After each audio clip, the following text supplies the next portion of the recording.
Mga proyektong magtutulay sana sa mga residente. At mga gusaling magagamit sana ng mga estudyante. Pero natuklasan ng Reporter's Notebook na nakatiwangwang, hindi tapos, at hindi na pakikinabangan.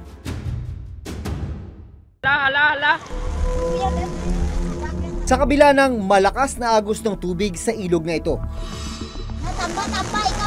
Balunan nyo, ha? Buong tapang itong tinatawid ng ilang residente at estudyante ng Barangay San Gregorio sa bayan ng Lambunao sa Iloilo. May tulay naman sa tabi ng ilog, pero ang problema, hindi na dito dumadaan ng tubig. Ang masaklap, 10 taon na ang nakararaan mula ng simulan nito, pero hanggang ngayon, hindi pa rin ito tapos at hindi pa rin nagagamit ng mga residente. Nakilala namin noon ang grade 8 student na si Jaril Ligada. Delikado maglakad dito. Wala kang flashlight. Okay. Pag tag-ulan, mas mahirap, mas mabagal. Mas mahirap po. Para makaabot sa pagsisimula ng klase ng alas 7, naglalaan si Jaril ng 1.5 oras para sa paglalakad.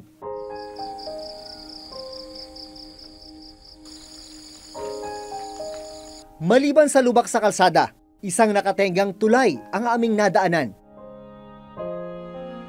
Tulay na nasa ibabaw ng isang tuyong lupa. Eh ano nangyari? Bakit? Wala na, parang hindi na siya ginagamit. Kasi nag-iba ang direksyon ng tubig. Nag-iba? Kasi ibig sabihin dati dito ang ilog. Opo. Yan yung ilalim na yan. Opo. Hindi rin siya tapos pala. Ibig sabihin nung dati tinatawid nyo dito sa kawayan. Opo. Ano yung experience mo dati dito sa kawayan na to? Minsan po natatakot kasi parang dali na siyang masira.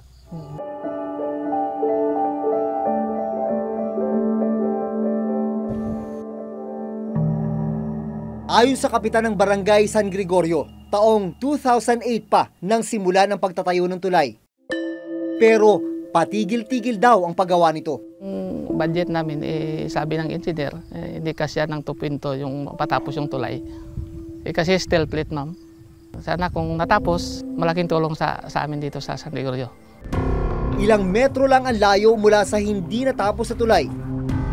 Makikita ang ilog na itinuro ni Jaril na lumihis ng daluyan. Ito ang kailangan nilang tawirin papasok ng paaralan.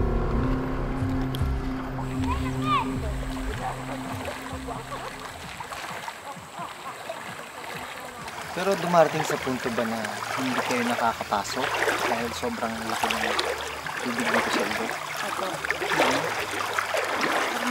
Isang linggo, hindi kami nakapasok kasi mas malalim pa dito.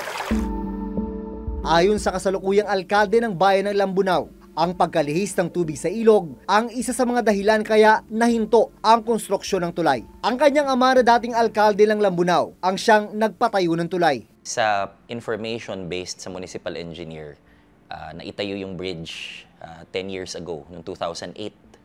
Pero it was never finished. Tapos noong 2008 din, nung dumating yung bagyong Frank, yung direction ng ilog nagbago.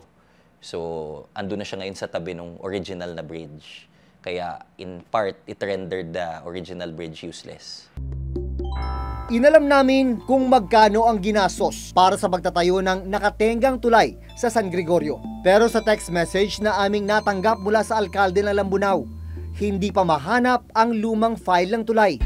Gayunman, nakuha namin sa munisipyo ang Statement of Expenditures na nagpapakitang naglabas ng 2 million pesos para sa rehabilitasyon ng tulay noong 2015. Pero malinaw, hindi pa rin ito natapos.